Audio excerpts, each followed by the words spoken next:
Welcome to this edition of Backstage Pass with Leah Chang. I'm your host, Leah Chang. Tonight I'm taking you inside the Acting Company's Gala Benefit at 583 Park Avenue, honoring Tony Award winning director, theatrical, innovator, mentor, and educator Bartlett Sher with this year's John Houseman Award. And Timothy A. Wilkins, chair of the New York Public Radio Board and a leading attorney with the Joan M. Warburg Award. The evening was co-emceed by Tina Benko and Patrick Dooley. My name is Donica. I'm an actor, singer, entertainer.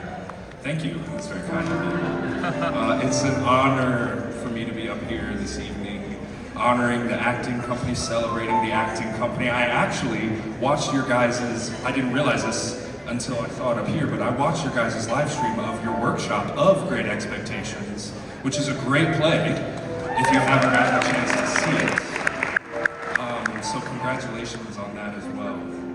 And it's an honor to be up here honoring Mr. Bartlett Sher. Yeah!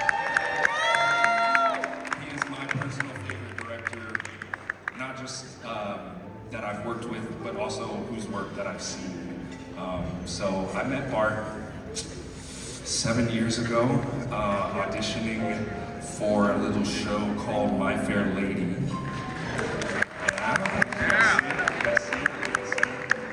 had the privilege of playing Freddie Einsford Hill for him. So that was a wonderful time. And then we collaborated again.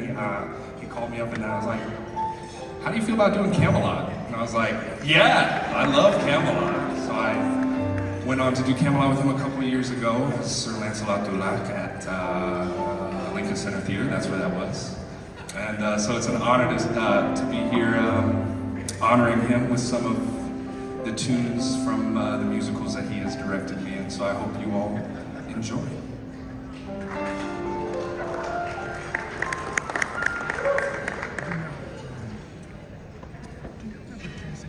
I could have danced all night. I could have danced all night and still have begged for more. I could have spread my wings and done 1,000 things I've never done before.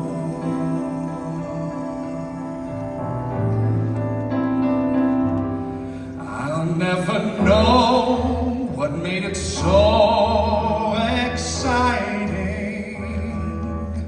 Why all at once my heart took flight.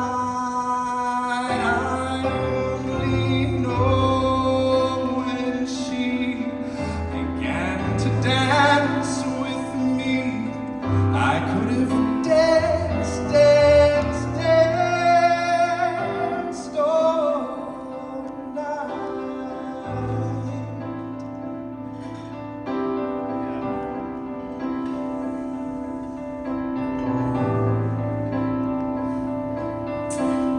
All I want is room somewhere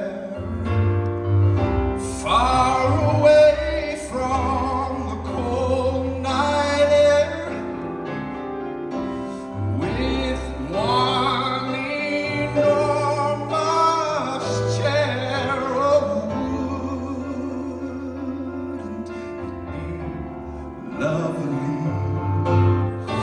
Lots of chocolates for me to eat. Lots of cold making. Lots of heat. Warm face, warm hands, warm feet. Oh, it'd be lovely.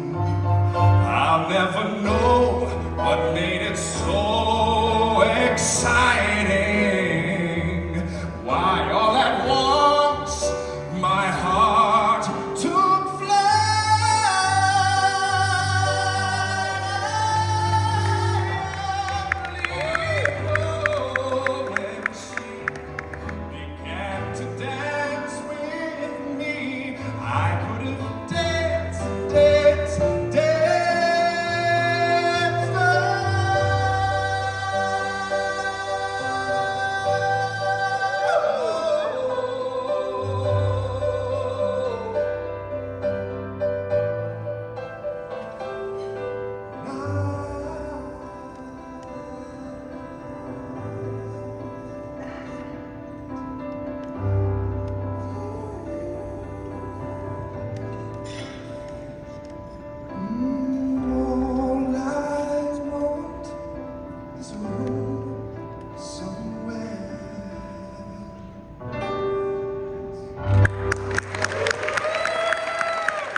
Now we will shift gears and turn to our honored guests for this evening.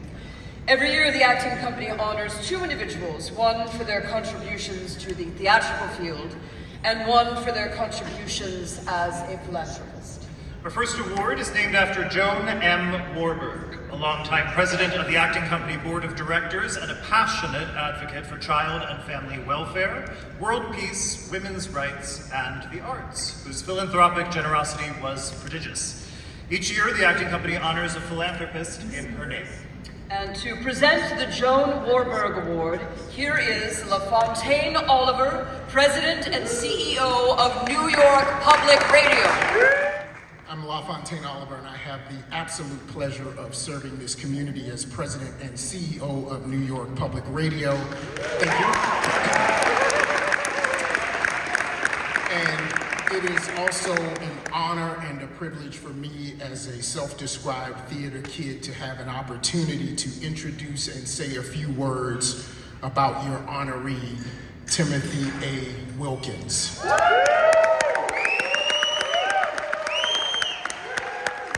So I've had the pleasure of working closely with Tim for a couple of years now, as he is in his second and final term as the board chair of New York Public Radio, an organization whose mission is to make the mind more curious, the heart more open, and the spirit more joyful through excellence in audio programming that is deeply rooted in New York. It should come as no surprise that Tim has chosen to use his 5 T's, his time, talent, treasure, ties, and testimonies in support of these two organizations, New York Public Radio and the Acting Company. Two organizations committed, albeit in different ways, to lifting up the human voice, to storytelling, and to serving the whole person, the head, the heart, and the spirit, through two unique forms of expression, live theater and live broadcast, which we affectionately call theater of the mind. Two organizations that believe deeply in the importance of access, championing the access of their work, not just in major cities, like here in New York City, but in small towns and communities where it is easy to be overlooked or forgotten.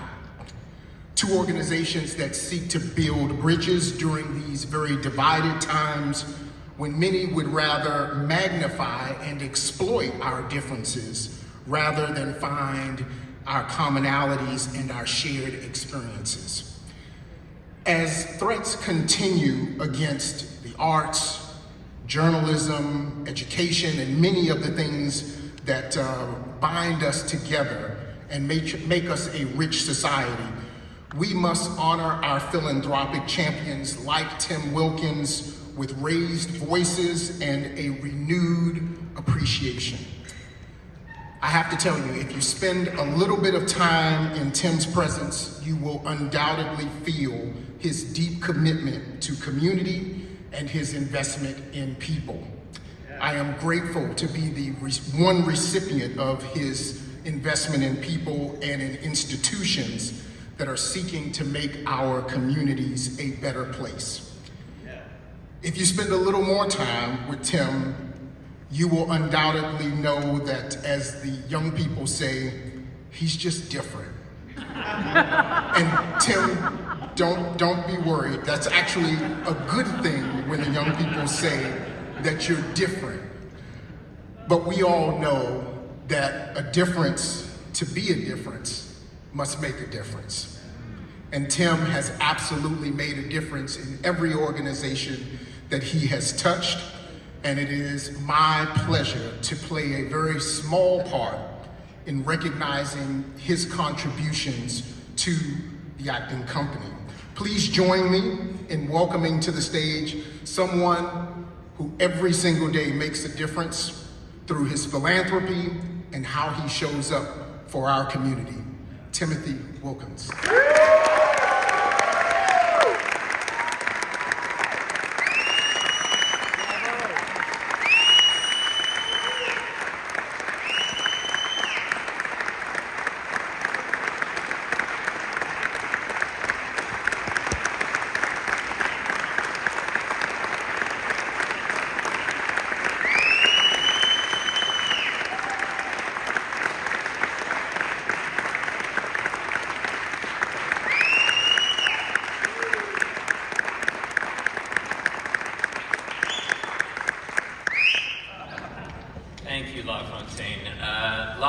Wayne said that he's an acting kid. What he didn't say is that he was in an August Wilson production at the age of 13 on Broadway. That's the acting kid. So tell me, how did we steal him, hang up the thespian boots for a public radio microphone? I don't know, but we are so grateful. Good evening, ladies and gentlemen. I am excited to be here. Very humbled to accept the Joan M. Warburg Award. Now you know the acting company, you can see why this evening means so much to me. Truly an honor. Eric and Kent, thank you for your leadership.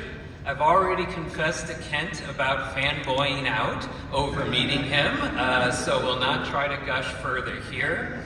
A huge congratulations to everyone in the company for all you've done. And if I may, a special shout out again to your wonderful board of directors, so ably led by Earl and Tim, great standing in.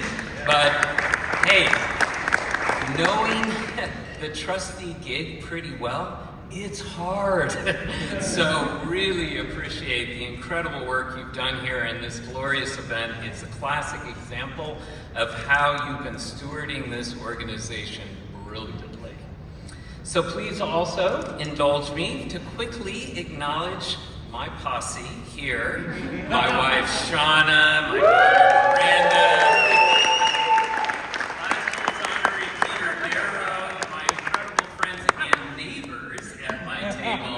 you're not going to Greece, but we were close. And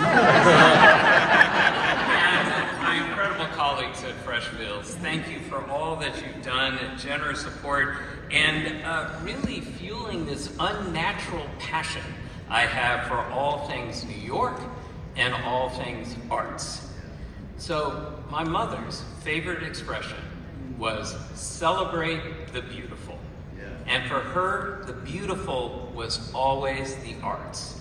I am so glad she passed down to me over time the love of the arts, and what I learned is arts is courage. Arts is courage. So at this moment in history, we need courage. We need art. We need the acting company. So I'd like to speak to you a little bit about my own experiences around this concept that art is courage. Let me start by saying I teach a class at Columbia Law School on law and sustainability. And this semester, at the beginning of every class, I open with a cartoon. It's a picture of a giant elephant sitting comfortably with a couple on the living room sofa. And the wife turns to the husband and asks, "Are we going to talk about this?"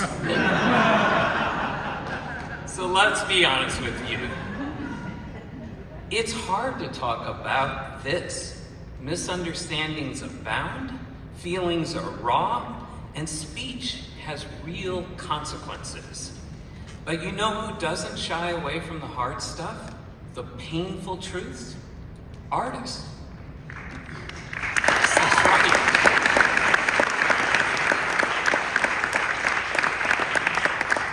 Maya Angelou wrote, "Courage is the most important of all the virtues.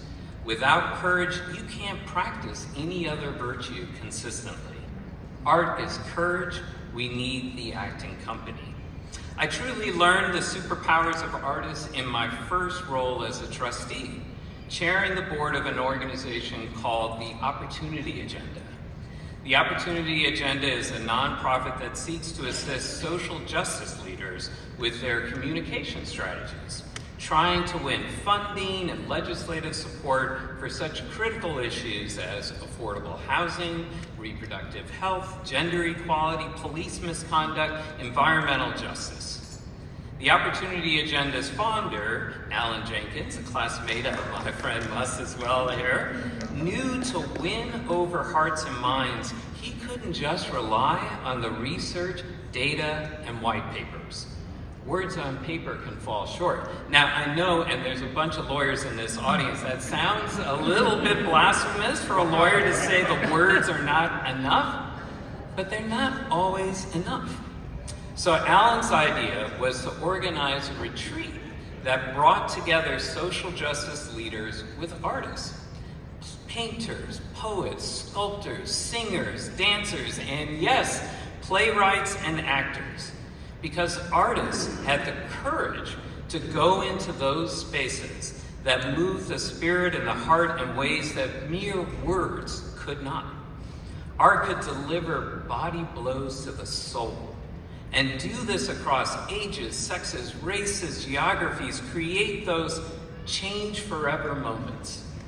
I think you've all experienced them, and I know the audiences have when performances by the acting companies have come to their communities.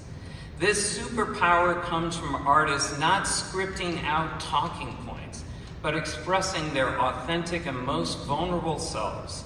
That's not going to be the one that is easy to do. In fact, it's frightening to do. But that authenticity is exactly what cuts through. As Emma Donoghue wrote in her novel, The Room, scared is what you're feeling, brave is what you're doing.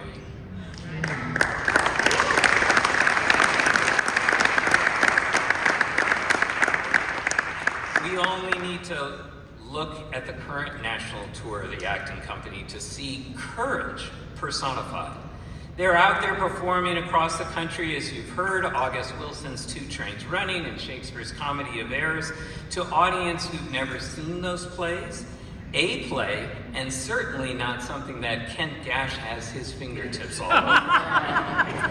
So, for example, when they're watching Comedy of Errors, there's no tiptoeing around issues. The ugly problems are laid bare, in plain sight. Shakespeare is not really known for one to pull punches when he goes after a character. So when Adriana's got beef with Antipholus in Act 4, Scene 2, she says, "He is deformed, crooked, old and sere, ill-faced, worse-bodied, shapeless everywhere, vicious, ungentle, foolish, blunt, unkind, stigmatical, and making worse in mind." Wow, there's no diplomatic niceties there.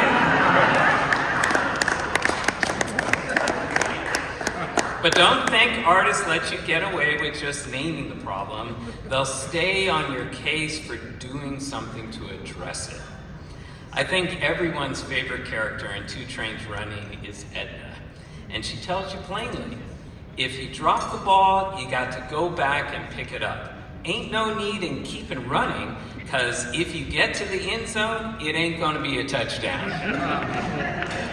Ladies and gentlemen, these are words of courage, hard to hear, but ones that only an artist can convey with the blunt force to keep us listening.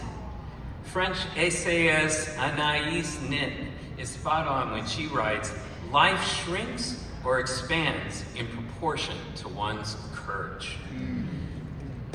Or, and we know Aunt Esther has a life expanded, because in Wilson's word, Aunt Esther got a power, because she got an understanding. Anybody live as long as she has is bound to have an understanding. So coming back to my dear mother, she was blessed to live a long life of 96 years. And as I said, her understanding was celebrate the beautiful.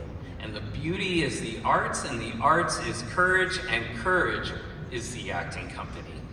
Thank you for giving me this honor to share this most beautiful occasion with all of you.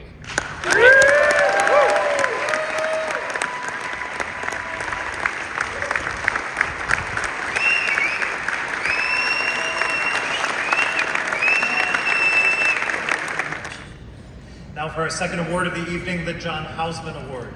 Named after the illustrious founder of the Acting Company, each year the John Houseman Award is given to an artist to honor their creative achievements and contributions to the artistic community.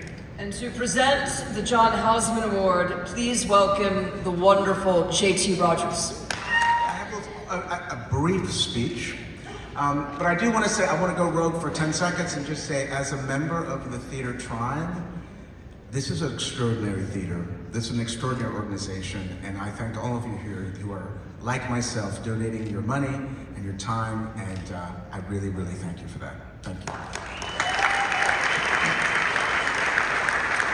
So, I am JT, and it is enormous pleasure for me tonight to be able to present the 2025 John Houseman Award to my longtime collaborator and dear friend, Bartlett Sher.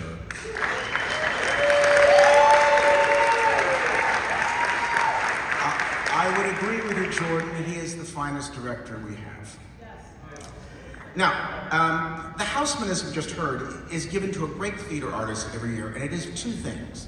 It is given for their creative achievements and I think equally crucially important tonight, their service to the artistic community. Now, I freely admit my bias, but I believe there's no one, I repeat, no one, in the American theater more deserving of this honor than Bartlett. Over the last 2 decades, he has produced, I think, an unparalleled body of work. To name just a handful of his remarkable productions, and I'm not even going to get into your opera, Bartlett. I'm not going to get into your movie, because we don't have time.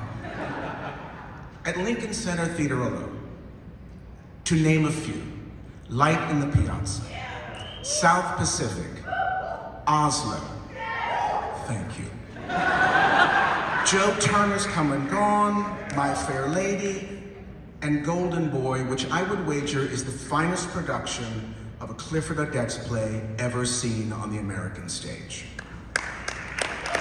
On Broadway, we have Fiddler on the Roof, we have To Kill a Mockingbird, and on and on and on. And what's fascinating to me is the only constant among this is there is no constant. For this is a very special thing about Bartlett as a director. There is no Bart Sher style. A Bart Sher production is not about Bartlett Sher. Those of you who work with directors in America know how rare and special that is. It is always about mining the text, about an x-ray of the musical or play in question, all in the service of the author's work. I say of Sher what Yeats said of Shakespeare. His genius is that he leaves no fingerprints. I'm also keenly aware at this moment that Bartlett is becoming very anxious with all this level of praise. Deep anxiety, however, I would like to say that causing Bart deep anxiety is one of the great pleasures of my life. So on we go. So yes, creative achievements, absolutely up the wazoo. But what I love most about Bart receiving this award is the recognition of his service to the theater community. I've made theater with him for 15 years, 5 plays, a film, more to come, I hope. And in production after production, I've watched him mentor and lead and teach in challenge, ways always that are both rigorous and joyous. Because Bart's superpower, and anyone here who's worked with him will attest to this, his superpower is to take a group of artists, most of whom are complete strangers in the first day of rehearsal, and to slowly forge a company, all striving towards the same goal, committed to each other, protecting and supporting each other. Over the last 2 decades, thousands of artists have worked with Bart, and then taken that ethos of company, that commitment to rigor and joy out into the theater ecosystem for the benefit of our profession. Bart Sher has changed our profession. That is his service to be celebrated. So please join me in welcoming to the stage, to justly receive the 2025 John Houseman Award, my treasured colleague, the maestro, Bartlett Sher.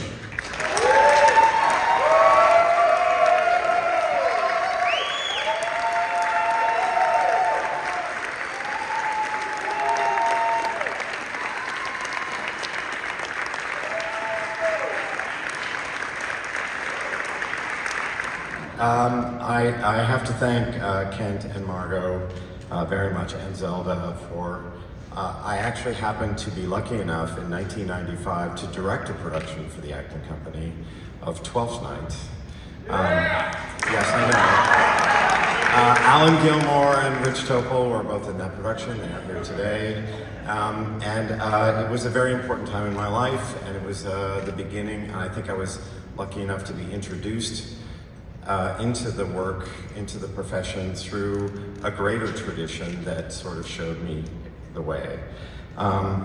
When I was directing that particular show, I went to my first gala ever down the street at the Metropolitan Club on behalf of the Acting Company. This was in the mid-90s, yeah, I'm that old. And sitting at my table was somebody named Marion Seldes and Garson Kanan. Yeah, get out your phones and look him up, because it's a very big deal, okay? He was a very amazing person, and it was one of these things where I didn't quite understand or believe what was happening, but it was incredible. I'm deeply thankful, mostly to my wife, Kristen, who's here, because actually without her, I would never do anything right.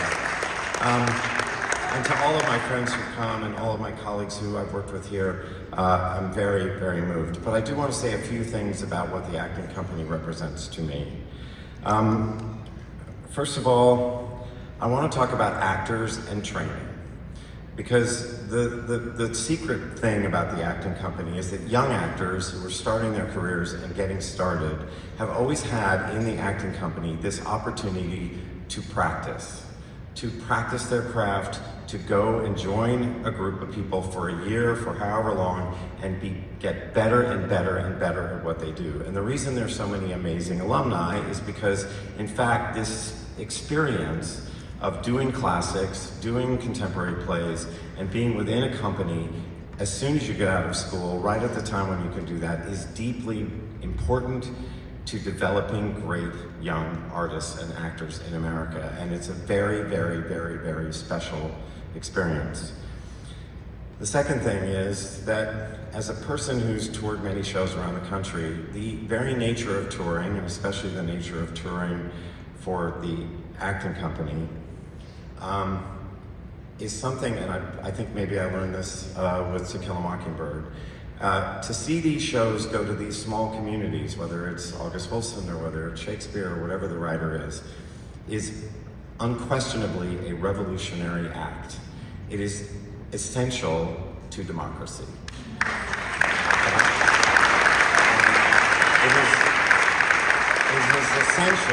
It is essential that engaging your history, engaging your great writers, dealing with ambiguity, seeing different ways of looking at the world, asking important questions of yourself and of what you do, or opening up, your eyes to what's possible in the world, or actually just bringing a group of people into a room without their phones and gathering around the fire to hear their stories, whether it's from Shakespeare or wherever it's from, and doing that together in the bottom of Alabama or in Colorado or in all of these small communities, which frankly can, if without these kinds of experiences, are prone to being misled.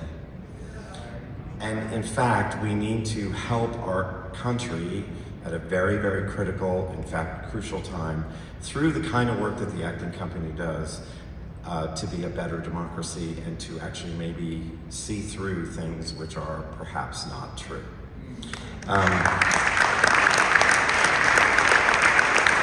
So, on behalf of the entire development committee here at the Acting Company, every penny is fucking worth it. Thank you very much for this good. Jessica Vosk has had an epic journey. Fostering her along the way has been honoree Bartlett Sher. He cast Miss Vosk in her first Broadway show. In the great tradition of the Acting Company, Jessica Vosk mentors young performers. She serves as an artist in residence at the Orange County School of the Arts, where she teaches and performs alongside young aspiring artists. And tonight, she is here with us to dazzle you with her glorious voice. So, I know we are close to the end of our evening, and to that I say, good for us. But what I do want to say very quickly is, Bart made a great point about the Acting Company being rich in teaching and mentoring and young artists coming through and learning how to be an actor and how to live in the world with other actors and creatives. I didn't have that, and when I came to Broadway, Bart took a bit of a risk and cast a girl who never did anything and worked in the world of Wall Street to do Bridges of Madison. I'm very happy to that one person who also apparently does the same thing, but now Bart took this risk, and what happened for me is I was a swing in the Bridges of Madison County, a job that is, I think, one of the hardest in the world.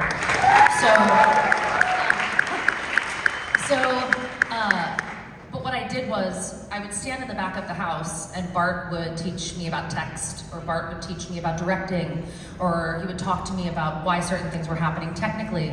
And all of these things, for a performer like myself trying to soak everything in, was pretty integral to figuring out the world of Broadway.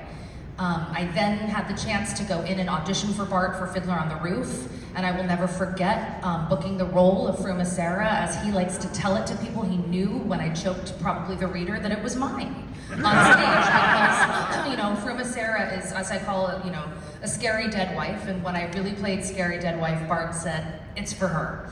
So, having done Fiddler, I then had the incredible opportunity from Bart to understudy Jessica Hecht, the great Jessica Hecht, and go on for her subsequently a bunch of times and have a master class of acting from folks like Danny Burstein on stage. So, but like I said, Bridges of Madison County was my very first Broadway show, so I thought I'd bring it back to Bridges in a way that I've never gotten to do before.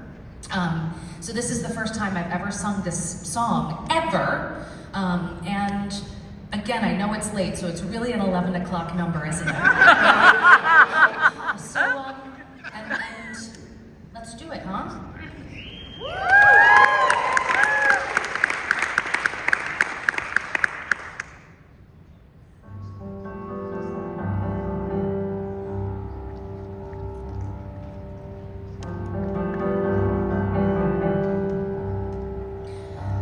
You could have driven into someone else's driveway.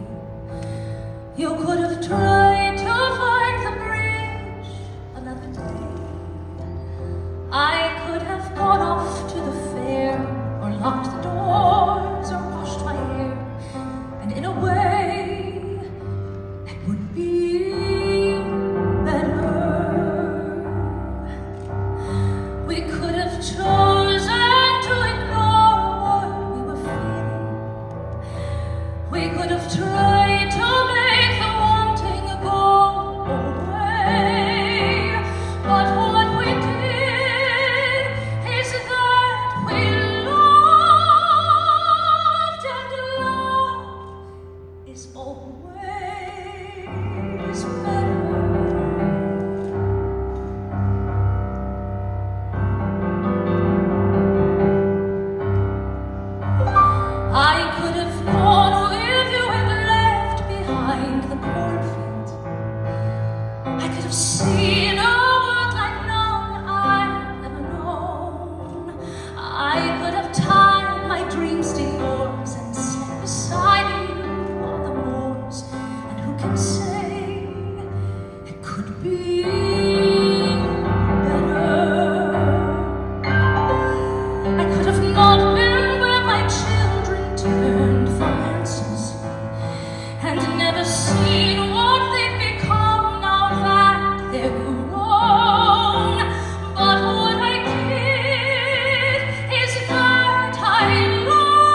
humor.